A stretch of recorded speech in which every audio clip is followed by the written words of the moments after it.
Hello, welcome to all of you. तो ये question आपने देखा होगा, नीट 2025 में आया था। थर्मल कंडक्शन से रिलेटेड ये क्वेश्चन है ना। ओके, तो इस तरीके से आपको ये 3 रॉड्स दे रखी हैं और इस यहाँ से, क्योंकि ये जो एंड है ये हाई टेम्परेचर पे सेट हो रखा है और इधर लो टेम्परेचर है ना, तो हीट यहाँ से इधर फ्लो होगी, है ना। उसी से रिलेटेड ये क्वेश्चन है, ठीक है। ओके, इस क्वेश्चन में क्या दे रखा है? 3 आइडेंटिकल हीट कंडक्टिंग रॉड्स, यानी आपके पास 3 आइडेंटिकल हीट कंडक्टिंग रॉड्स है। तो यहाँ पे आइडेंटिकल का मतलब क्या है? आइडेंटिकल का मतलब ये है कि एक तो आपको डायग्राम से भी दिख रहा है यहाँ पे कि इनकी जो साइज है वो आपको सेम दिखाई दे रही है। तो अगर क्लियर नहीं होता इंग्लिश लैंग्वेज से तो वो डायग्राम से देख के हमको क्लियर हो रहा है कि यहाँ पे आइडेंटिकल का मतलब क्या है। आइडेंटिकल का मतलब ये है कि यहाँ इनकी जो डायमेंशंस है वो सेम है, ये जो एरिया ऑफ क्रॉस सेक्शन है और ये जो इनकी विड्थ है वो सबके सेम है। आइडेंटिकल का मतलब यहाँ पे ये नहीं है कि इनकी हर चीज़ सेम है, क्योंकि ये तो क्लियर दिख रहा है यहाँ पे कि इसकी थर्मल कंडक्टिविटी K दे रखी है और इसकी थर्मल कंडक्टिविटी 2K दे रखी है, ठीक। ओके, यानी आपके पास 3 आइडेंटिकल हीट कंडक्टिंग रॉड्स हैं और they are connected in series. वो भी डायग्राम से बिल्कुल क्लियर है कि सीरीज में वो कनेक्टेड है। ओके, और इनकी थर्मल कंडक्टिविटी आपको दे रखी है और लेफ्ट हैंड पे जो टेम्परेचर है वो 3T है ना। कुछ ये टेम्परेचर मेंटेन कर रखा है दोनों एंड्स पे। एक एंड पे 3T टेम्परेचर है और एक एंड पे T टेम्परेचर मेंटेन है।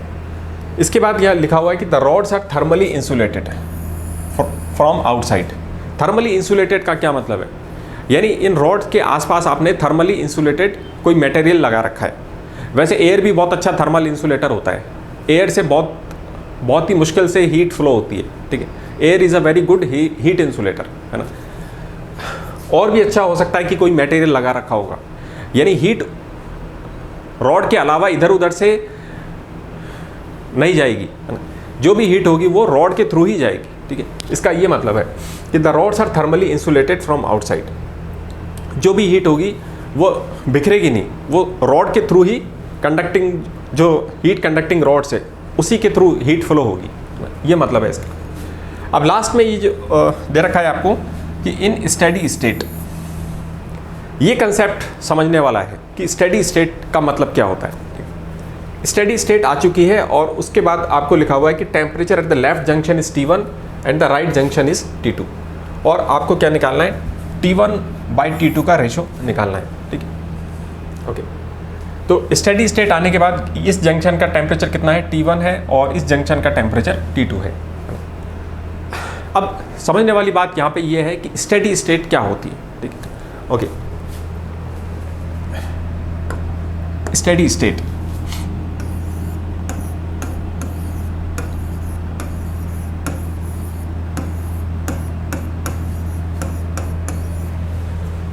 ओके, स्टेडी स्टेट आने से पहले क्या होता है? सपोज कीजिए कि कोई ऑब्जेक्ट है और अभी वो ठंडा है ना।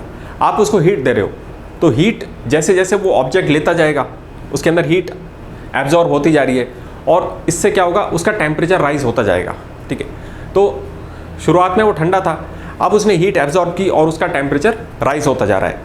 लेकिन एक टाइम ऐसा आएगा जब वो इतना गर्म हो जाएगा कि वहाँ से आगे फिर आप और हीट देते हो तो वो सारी हीट एनवायरनमेंट में उसी रेट से लॉस्ट होने लग जाएगी, क्योंकि वो इतना गर्म हो चुका है कि आसपास जो भी मटेरियल होगा, जो भी उसके कांटेक्ट में होगा, तो वो इतनी हीट एनवायरनमेंट को देने लगेगा कि जितनी नई हीट आ रही है उतनी एनवायरनमेंट में लॉस्ट हो रही है, ठीक है। तो वो स्टेडी स्टेट की कंडीशन होती है। जैसे इस चीज़ को हम इस एग्जाम्पल से समझ सकते हैं। सपोज कीजिए कि ये तया है ना। तय पे आप रोटी बनाते हैं, है ना, खाना बनाते हैं। तो सपोज कीजिए आपने तय को गर्म किया, है ना। तो इस तरीके से आपने तय को गर्म करना चालू कर दिया। शुरुआत में क्या था? तया ठंडा था, है ना। अब जैसे जैसे आप इसको गर्म कर रहे हो तो तया क्या होगा? गर्म होता जाएगा, है ना, और इसका टेम्परेचर बढ़ने लगेगा। यहाँ से लगातार इसको हीट मिल रही है तो तया गर्म होता जा रहा है और तय का टेम्परेचर बढ़ता जा रहा है।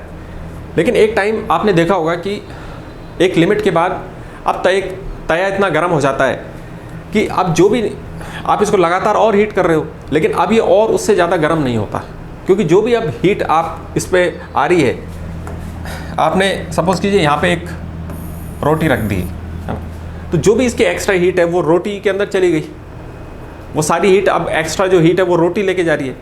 तो आप इसमें रोटियाँ सेकते जा रहे हो तो इसकी जो एक्स्ट्रा हीट है वो रोटी में जा रही है ना, और आसपास जो एयर है वो भी गर्म होती जा रही है, तो वहाँ से भी हीट इस तरीके से लीक होना स्टार्ट हो जाती है, आसपास की हवा भी गर्म हो रही है ना।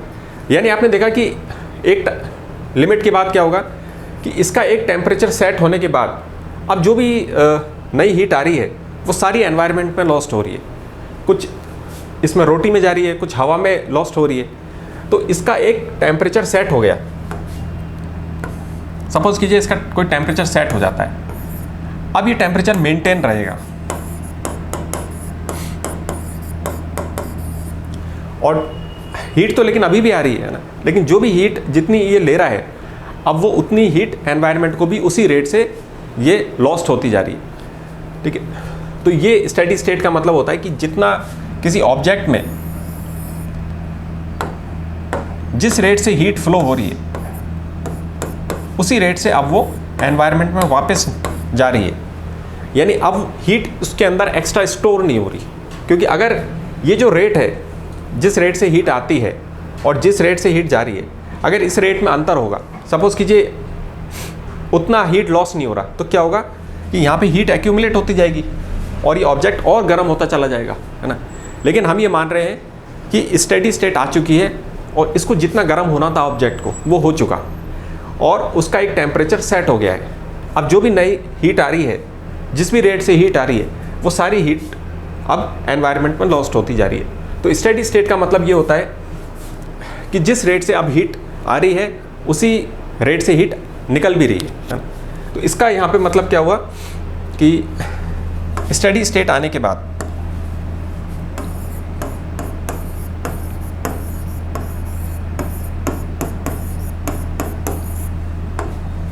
स्टेडी स्टेट आ चुकी है यहाँ पे, है ना, और ये टेम्परेचर जो है जंक्शन पे वो सेट हो चुके हैं। यानी इसका मतलब क्या हुआ कि जो भी रेट से हीट फ्लो हो रही है इसी रेट से हीट आगे फ्लो होती जाएगी,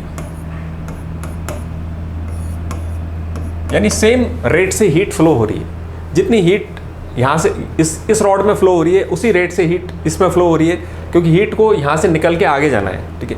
वो कहीं पे भी रुक नहीं रही, हीट कहीं पे भी एक्यूमुलेट नहीं हो रही।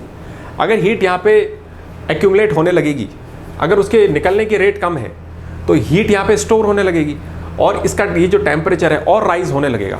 लेकिन हम यहाँ पे ये कह चुके हैं कि स्टेडी स्टेट आ चुकी है और ये जो टेम्परेचर्स है ये सेट हो चुके हैं।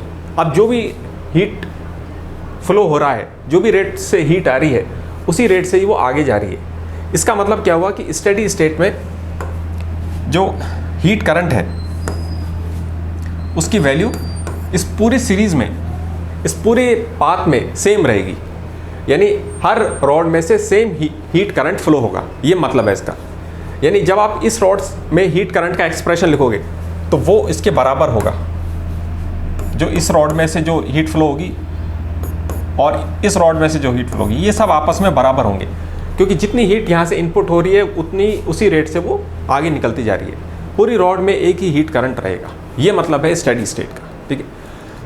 अब हम क्या करते हैं कि हीट करंट का जो एक्सप्रेशन है उसको डेवलप करते हैं और फिर उस एक्सप्रेशन को आप यहाँ पे तीनों रॉड्स के लिए आपको लिखना है, ठीक है। ओके, आइए अब हीट करंट का एक्सप्रेशन डेवलप करते हैं। Okay, heat current,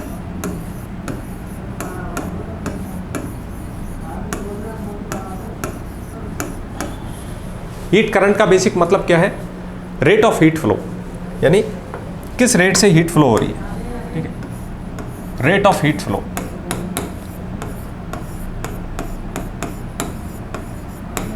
rate of heat flow, किस रेट से हीट फ्लो हो रही है किसी मटेरियल के थ्रू, और ये किन किन फैक्टर्स पे डिपेंड करता है, ये मतलब होता है इसका जो हम एक्सप्रेशन डेवलप करेंगे। अब ये चीज़ें जो फॉर्मूला बनता है फिजिक्स के अंदर वो कैसे बनता है? वो एक्सपेरिमेंट के थ्रू बनता है। तो कई सारे एक्सपेरिमेंट किए गए और वहाँ से हमको मालूम चला कि heat flow, rate of heat flow किन किन फैक्टर्स पे डिपेंड करता है। ठीक है, ओके। पहला जो हम कह सकते हैं कि जो हीट फ्लो है वो डिपेंड करता है कि कितना टेम्परेचर का डिफरेंस है, टेम्परेचर में डिफरेंस कितना है। एक जो मटेरियल है उसके एक सिरे पे कितना टेम्परेचर है,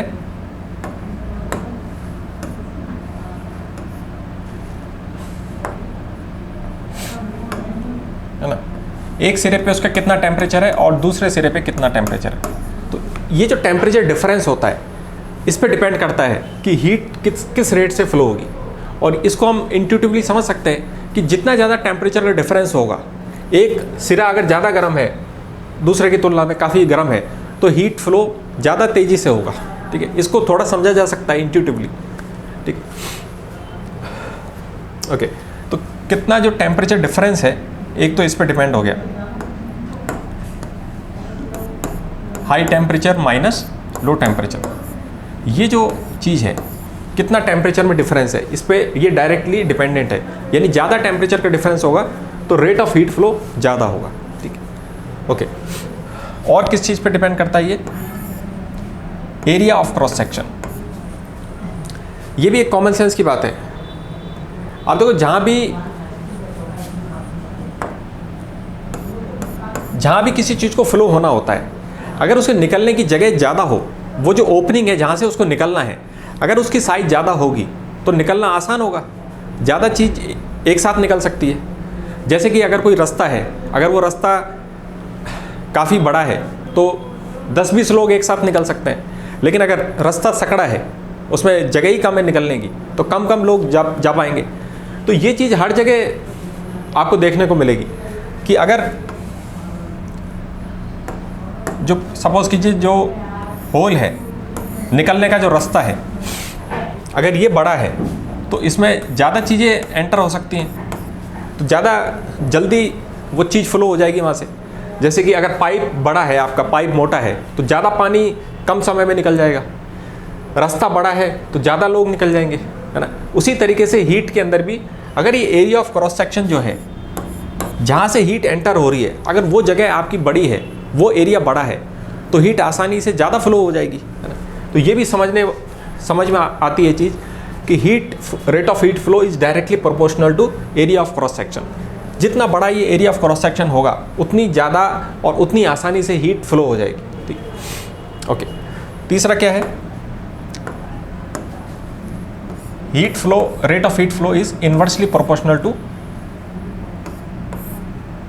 कितना, मतलब वो मटेरियल थिक है, उसकी कितनी चौड़ाई है या कितनी उसकी थिकनेस है ना। जैसे आप देखो कि अगर इतना मोटा कोई मटेरियल है ना, तो यहाँ से हीट को निकलने में और यहाँ से एंटर होने में और यहाँ से निकलने में उसको काफ़ी टाइम लग जाएगा, क्योंकि उसको ज़्यादा बड़े रास्ते से निकलना पड़ रहा है।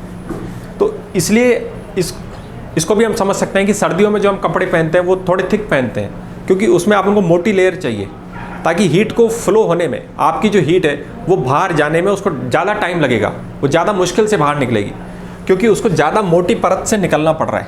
ठीक है, तो यहाँ पे ये जो एल है, इसका मतलब बेसिकली क्या है? थिकनेस। थिकनेस या हम कह सकते हैं विड्थ कितनी है, ठीक है ना, लंबाई भी कह सकते हैं। ठीक है ना, मेन चीज़ समझने की ये है कि वो कितना देर तक जो है हीट को उस मटेरियल में ट्रेवल करना पड़ेगा, कितने लंबे रास्ते तक उसको गुजरना पड़ेगा। तो जितने लंबे रास्ते तक गुजरना पड़ेगा, जितना ये जो उसकी विड्थ होगी, जितनी विड्थ होगी या लंबाई होगी या थिकनेस होगी, ठीक है, कुछ भी आप कह सकते हैं इसे, तो उतना ही हीट फ्लो स्लो हो जाएगा। ये भी हम कॉमन सेंस से समझ सकते हैं कि जितनी मोटी परत से हीट को गुजरना पड़ेगा, उतनी मुश्किल से हीट आगे पहुंच पाएगी, है ना। तो rate of heat flow is inversely proportional to thickness, या जो भी उसकी जो डायमेंशन है जहां से हीट को फ्लो होना है। ठीक है,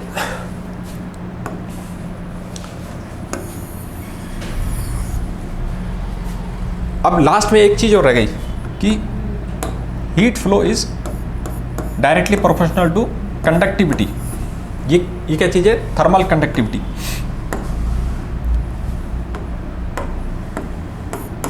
ये तो कॉमन सेंस की बात है कि थर्मल कंडक्टिविटी का तो मतलब ही ये हुआ कि कितनी आसानी से हीट फ्लो हो जाएगी। किसी मटेरियल की थर्मल कंडक्टिविटी अच्छी है, इसका मतलब क्या हुआ कि वो आसानी से हीट को फ्लो हो जाती है उसके अंदर से, वो एक अच्छा कंडक्टर है हीट का। तो ये उसके नेचर पे डिपेंड करती है मटेरियल के। तो ये जो चीज़ है थर्मल कंडक्टिविटी किस पे डिपेंड करती है? Nature of material. मटेरियल के नेचर पे डिपेंड करती है। अलग अलग मटेरियल की अलग अलग तरह की थर्मल कंडक्टिविटी होती है, ठीक है। तो थर्मल कंडक्टिविटी अगर आपकी अच्छी है तो यानी रेट ऑफ हीट फ्लो उसके डायरेक्टली प्रोपोर्शनल होगा, है ना। बिल्कुल कॉमन सेंस की बात है कि थर्मल कंडक्टिविटी आपकी अच्छी है तो रेट ऑफ हीट फ्लो भी अच्छा होगा। तभी तो उसमें से इसका तो डेफिनेशन ही ये है कि थर्मल कंडक्टिविटी यानी हीट कितनी इजीली फ्लो हो रही है। तो अगर ये ज़्यादा है तो हीट फ्लो भी ज़्यादा हो। तो ये 4 चीज़ें हैं जिस पे rate of heat flow depend करता है। अगर आप इन सबको मिला लेते हो तो क्या आएगा? इसका जो एक्सप्रेशन है रेट ऑफ हीट फ्लो या हीट करंट, ये क्या हो जाएगा?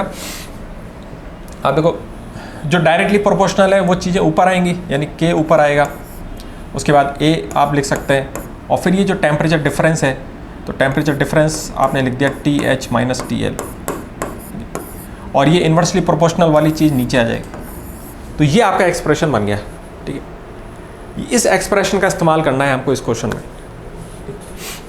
ओके, है ना। तो अब ये जो क्वेश्चन है यहाँ पे आपको वो एक्सप्रेशन अप्लाई करना है, ठीक है। इसको आपको इस एक्सप्रेशन को लिखना है, पहले इस रॉड के लिए लिखना है। तो आपके पास जो हीट करंट का एक्सप्रेशन आएगा, वो जो एक्सप्रेशन आएगा वो फिर आप इस रॉड के लिए उसको लिखोगे, है ना। इस रॉड के दोनों सिरे पे आपको टेम्परेचर दे रखा है, इधर T1 है, इधर T2 है। यहाँ पे हाई टेम्परेचर है, इधर लो टेम्परेचर है, ठीक है ना। यहाँ पे ये हाई टेम्परेचर है और ये लो टेम्परेचर है, ठीक है। यहाँ पे ये हाई टेम्परेचर है और ये लो टेम्परेचर है। तो इस तरीके से आपको तीनों रॉड के लिए ये एक्सप्रेशन लिखना है, ठीक है।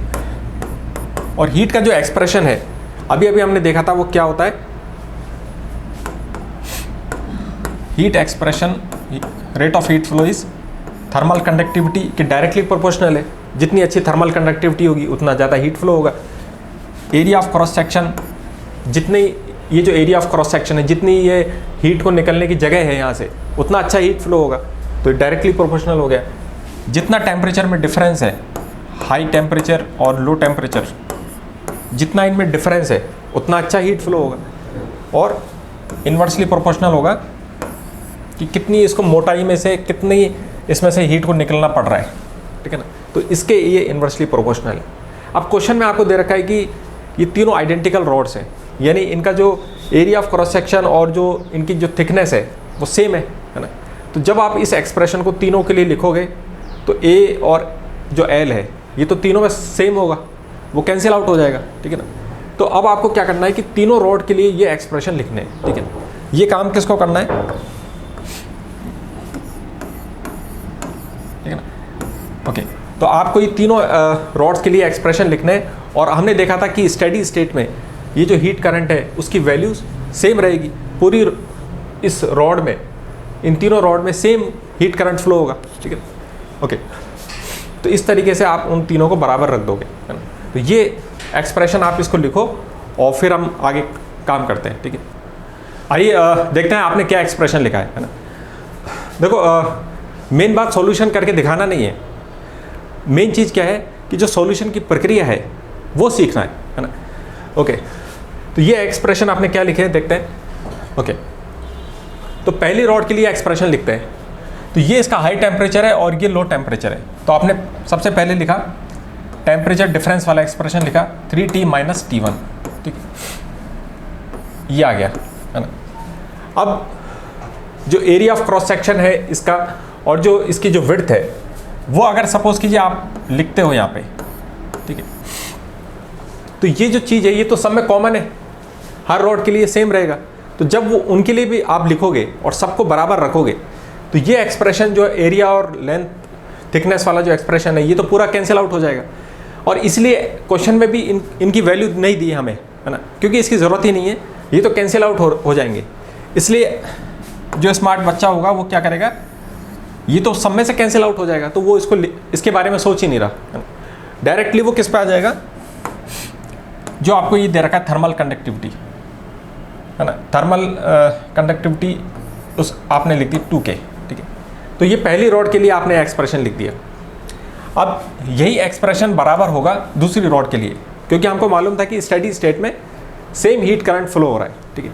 तो दूसरी रॉड के लिए आपने लिखा इसका high temperature minus low temperature, temperature difference हो गया और इसकी थर्मल कंडक्टिविटी K से मल्टीप्लाई कर दी। तीसरी रॉड के लिए आपने एक्सप्रेशन लिखा, तो पहले इसका टेम्परेचर डिफरेंस लिखा T2 माइनस T, और फिर आपने ये इसका जो थर्मल कंडक्टिविटी है वो लिख दी। अब यहाँ पे एक चीज़ और आपको दिखाई दे रही है कि जो K है वो भी हर जगह से कैंसिल आउट हो रहा है, और इसमें भी जो स्मार्ट तरीके से काम करेगा वो K को पहले ही मन में कैंसिल आउट कर देगा, ठीक है। तो पहले ही आप उसको कैंसिल आउट कर दोगे, और ये जो नंबर है 2, इससे आप अंदर इसको मल्टीप्लाई कर देते हैं, है ना, तो आपके पास इस तरह से आ जाएगा, 2 इससे मल्टीप्लाई हो जाएगा, तो 6T माइनस 2T1 ये बराबर है K तो कैंसिल आउट हो गया, T1 माइनस T2 के, और ये चीज़ बराबर है 2 अंदर मल्टीप्लाई हो जाएगा, ये 2 है यहाँ पे, तो 2 अंदर मल्टीप्लाई हो जाएगा 2T2 माइनस 2T, तो ये चीज़ आ गई, है ना। ये आपका पहली रॉड के लिए आपने लिखा, ये दूसरी रॉड के लिए लिखा, और ये तीसरी रॉड के लिए लिखा। अब मुझे इस सिस्टम को सॉल्व करना है, ये जो पूरा सिस्टम ऑफ इक्वेशन है इसको सॉल्व करना है, ठीक है। आइए अब इस क्वेश्चन को सॉल्व करते हैं, है ना। तो यहाँ तक आपने लिख लिया था, है ना, ये एक्सप्रेशन आपने हर कंडक्टिंग रॉड के लिए लिख लिया था, और ये सिस्टम ऑफ इक्वेशन बन गया है ना। जिसको भी स्टेडी स्टेट का मतलब मालूम था कि सेम करंट फ्लो होगा, और हीट करंट का एक्सप्रेशन जिसको लिखना आता है उसके लिए यहाँ तक पहुँचना कोई बड़ी बात नहीं है, यहाँ तक आसानी से पहुँचा जा सकता है। लेकिन इस क्वेश्चन का जो मेन चैलेंज है वो है कि इस सिस्टम ऑफ इक्वेशन को कैसे सॉल्व किया जाए, कितनी आसानी से हम T1/T2 यहाँ से निकाल सकते हैं, है ना। T1/T2 आपको निकालना है, तो इस इक्वेशन को हम कैसे रीअरेंज करें, किस तरीके से टर्म्स को मैनिपुलेट करें कि T1/T2 आंसर आ जाए, ये हमको यहाँ पे सीखना है, ठीक है। ओके,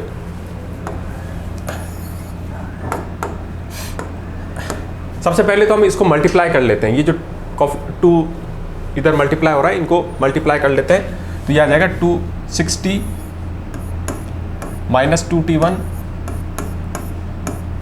1 से मल्टीप्लाई होगा तो ये वही रहेगा T1 माइनस T2, और 2 मल्टीप्लाई हो गया इधर 2T2 माइनस 2T। अब ये जो सिस्टम है इसको हमको सॉल्व करना है, ओके। दो तरीके से हम इसको सॉल्व करेंगे, ओके। तो सपोज कीजिए किसी स्टूडेंट ए ने इसको किस अप्रोच से किया, है ना, वो देखते हैं। स्टूडेंट ए ने देखा कि ये इस तरीके से एक दूसरे के बराबर है ना। अब यहाँ पे तो देखो मैनिपुलेशन हो नहीं पाएगा कि हम अनफेमिलियर हैं थोड़ी इस चीज़ से कि दो चीज़ें तो हमने बराबर देखी है, उसको हम इक्वेशन कहते हैं। अब यहाँ पे ये कनेक्टेड सिस्टम है ना, तो सबसे पहले हम क्या करते हैं कि ये तीनों चीज़ें आपस में बराबर हैं, तो मान लेते हैं कि किसी चीज़ के बराबर होंगी, है ना। तो इसको मान लेते हैं कि ये जो पूरा सिस्टम है ये इसके बराबर है, ये इसके बराबर है, यानी ये सब सपोज कीजिए किसी P के बराबर है, ठीक है ना। इन सब की वैल्यू P है, ठीक है। तो हम अब ये लिख सकते हैं यहाँ पे कि 6T minus 2T1 is equal to P। आप ये लिख सकते हो कि T1 minus T2 is equal to P, है ना, क्योंकि ये सब चीज़ें आपस में क्या है, बराबर है। और ये सब किसके बराबर है, कोई तो वैल्यू होगी इसकी, तो उसको हमने P मान लिया। यानी ये इनको हम इस तरीके से इक्वेशन बना सकते हैं, ये p के बराबर हो गया, ये भी p के बराबर हो गया और ये भी p के बराबर हो गया। 2t2 minus 2t is equal to p। ठीक है, तो इस तरीके से आपकी ये 3 इक्वेशन यहाँ से बन गई। Okay,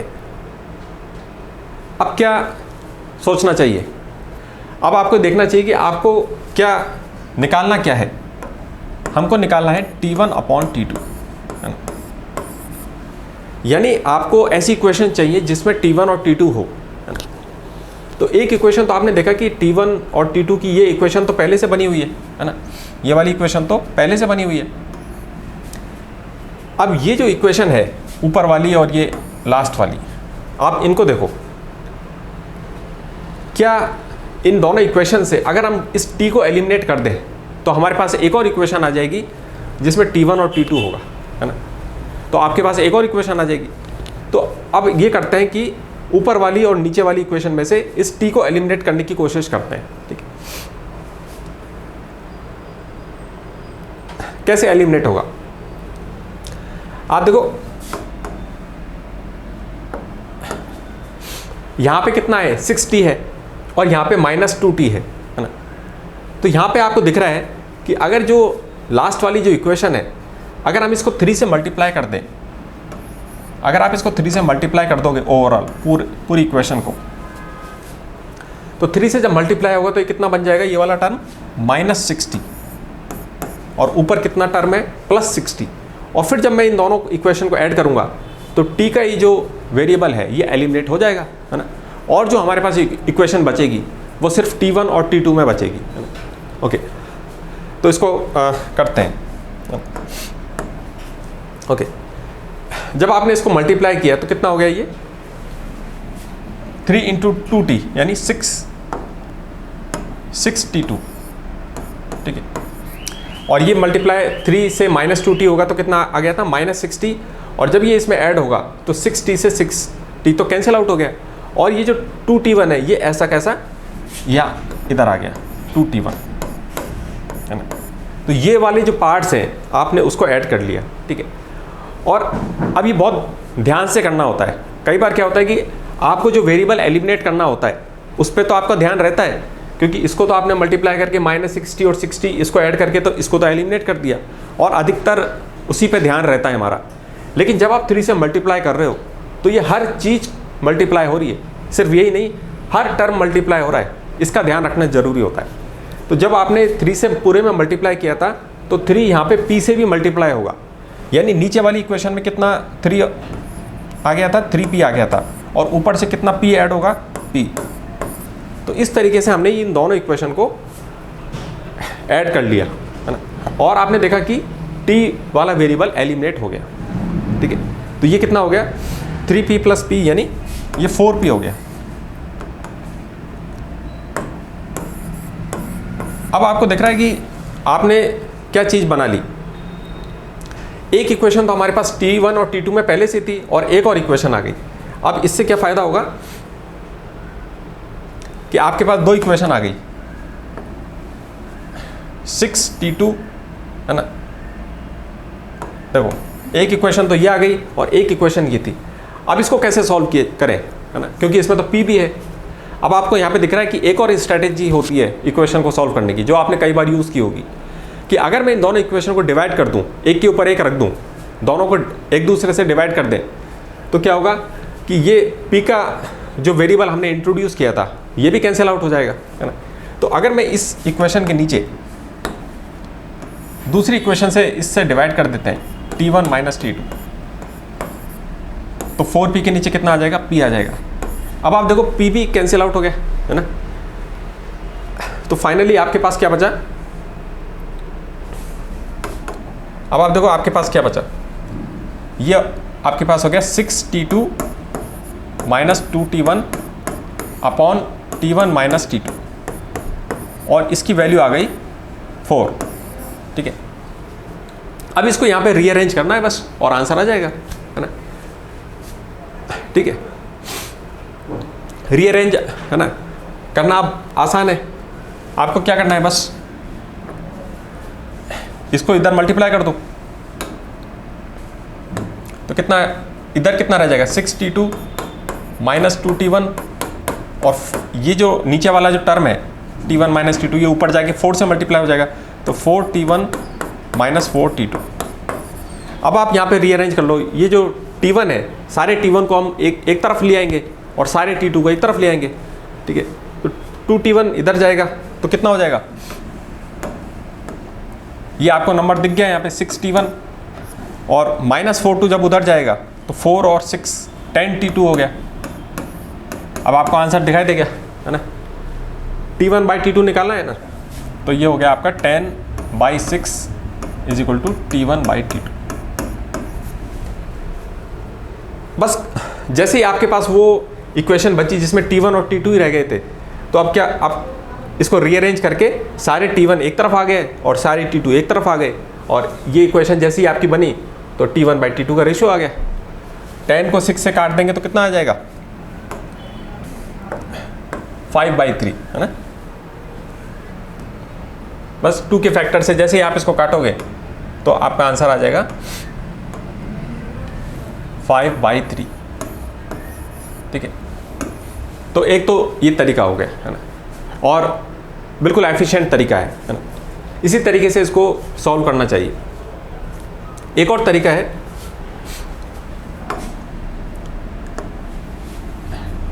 (6t minus 2t1 is equal to t1 minus t2, है ना, is equal to 2t2 minus 2t। अब एक और तरीका इसमें देखते हैं। अब देखो, ये आपने रॉड 1 के लिए ये लिखा था, ये रॉड 2 के लिए लिखा था, और ये रॉड 3 के लिए लिखा था। अब हमको ये देखना है कि हमको क्या चाहिए। आपको t1 बाई t2 चाहिए, है ना। तो हम इस तरीके से इस इक्वेशन को सेट करते हैं, रीअरेंज करते हैं कि आपको ऐसी इक्वेशन चाहिए जिसमें t1 और t2 हो, है ना। तो आप देखो, पहले 1 और 2 को कनेक्ट करते हैं, क्योंकि दोनों आपस में बराबर है, तो 1 और 2 इन दोनों इक्वेशन को लेते हैं और यहाँ से अपन रीअरेंज करते हैं। एक काम यहाँ पे करते हैं कि ये जो ये दोनों क्योंकि आपस में बराबर है, तो इन दोनों को जैसे आपने यहाँ पे रखा, इन दोनों को यहाँ रखोगे आप, 6t माइनस 2t1 ये बराबर हो गया t1 माइनस t2 के। तो इससे आपकी एक इक्वेशन बन गई। अब यहाँ पे क्या करना है, आपको क्या रीअरेंजमेंट करना है कि ये जो t1 है इसको इधर ले आते हैं, तो उससे क्या होगा कि एक तरफ t रह जाएगा और एक तरफ t1 और t2 रह जाएगा। इससे क्या फ़ायदा होगा, आप देखो कि जैसे ये माइनस 2t1 इधर आएगा तो कितना हो गया, ये 3t1 माइनस t2, और इधर रह गया 6t। अब आपको इसका फ़ायदा दिख रहा है कि आपने अब जो इक्वेशन बना ली उसमें एक तरफ t1 t2 है और एक तरफ 6t है। अगर मेरे को एक और ऐसी इक्वेशन मिल जाए जिसमें t1 t2 इधर हो और t इधर हो, तो क्या करेंगे, दोनों इक्वेशन को डिवाइड कर लेंगे एक दूसरे से, और इससे ये t एलिमिनेट हो जाएगा और पूरी इक्वेशन हमको मिल जाएगी जिसमें सिर्फ t1 और t2 हो। ओके, तो ये एक काम आपको करना है। देखो, सिर्फ सॉल्यूशन देखने से हम उस प्रक्रिया को नहीं सीख पाएंगे, है ना। तो आपको इसमें एंगेज होना है। तो एंगेज अब क्या होना है कि आपको यहाँ से 2 चीज़ें और उठानी है और वहाँ से एक और इक्वेशन बनानी है ना। ठीक है, आपको क्या करना है आप कि इनमें से कोई सी भी 2 चीज़ों को उठा करके और आपस में उसको जोड़ दो, आपस में उसको बराबर रखना है, तो एक और इक्वेशन हमको मिल जाएगी। किसी को भी रख सकते हैं, जैसे 1 और 2 को मैंने लिया और उससे एक इक्वेशन बन गई। अब आप क्या कर सकते हो, 2 और 3 को ले सकते हो, है ना, या 1 और 3 को भी ले सकते हैं और दोनों को कनेक्ट कर दोगे तो वहाँ से एक और इक्वेशन बन जाएगी। और आपको क्या करना है, रीअरेंजमेंट करना है, एक तरफ t आ जाएगा और एक तरफ t1 और t2 आ जाएगा। ठीक है, तो ऐसा करके देखो और एक और इक्वेशन बनाओ। ठीक है, उसके बाद मैं इसको सॉल्व करता हूँ। ठीक है,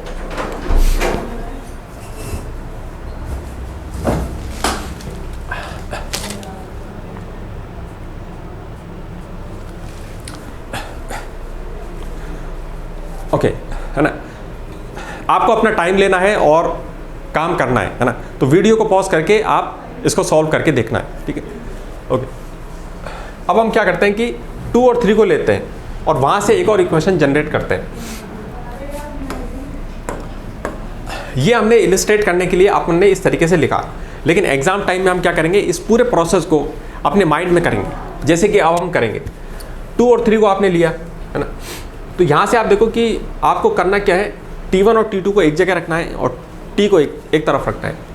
तो आप देखो कि या -2T है, तो -2T को आप एक तरफ ले जाएंगे तो क्या आ जाएगा, ये 2T आ जाएगा है ना, और इन दोनों को इधर ले आते हैं। तो जब -2T को इधर लाओगे तो कितना हो गया, ये -2T जब इधर आएगा तो 2 और एक और मिल गया तो 3T2 हो गया, और T1 इधर आके माइनस में हो गया, तो ये बन गई इक्वेशन है ना। तो इस तरीके से आपकी एक और इक्वेशन बन गई। ये रीअरेंजमेंट हम अपने मन में कर सकते हैं, ये प्रोसेसिंग, और ये इस चीज़ की प्रैक्टिस करनी है आपको कि ये चीज़ें एफर्टलेसली आप छोटे मोटे मैनिपुलेशंस अपने माइंड में कर सको, ठीक है। तो जैसे ही अब आपको यहाँ पे दिख रहा है कि क्या करना है कि 2 इक्वेशन आपकी बन गई। अब हमको सिर्फ क्या करना है, एक इक्वेशन को दूसरी इक्वेशन से डिवाइड करना है, T एलिमिनेट हो जाएगा है ना। तो आपने जो 2 इक्वेशन बनाई थी, इनको एक के ऊपर एक रखना है। 3T = 3T1 - T2, और इसको डिवाइड कर देते हैं इस इक्वेशन से। इसके नीचे तो आ गया 2T, और इसके नीचे आ जाएगा 3T2 - T1, ठीक है। अब इसको सॉल्व करो, ठीक है, इसको आपको सॉल्व, ठीक है। अब आप इसको सॉल्व करो, रीअरेंज करो और T1 और T2 का रेशियो निकाल लो, ठीक है। ओके,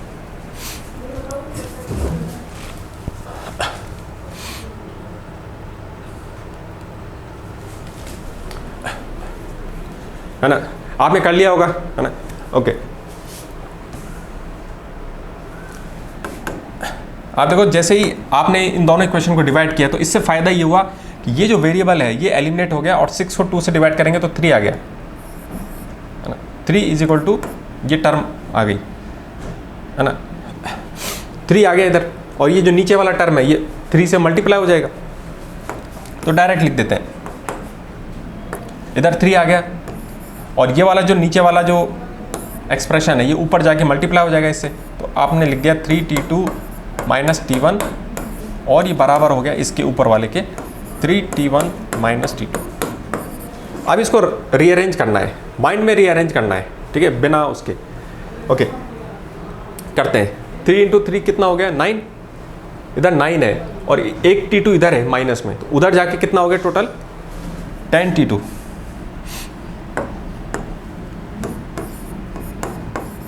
अब सारे T1 को इधर ले आते हैं। इधर कितना T1 है, 3 इधर है, और 3 × -T1 यानी -3 इधर है। तो जब ये इधर आएगा तो 3 और 3 टोटल कितने हो गए, 6, तो 6 T1 हो गया। आ गया आंसर, बस T1/T2 निकालना है ना आपको। 6 नीचे ले जाओ उधर, 10/6, यानी ये आंसर कितना आ गया, 5/3, ठीक है।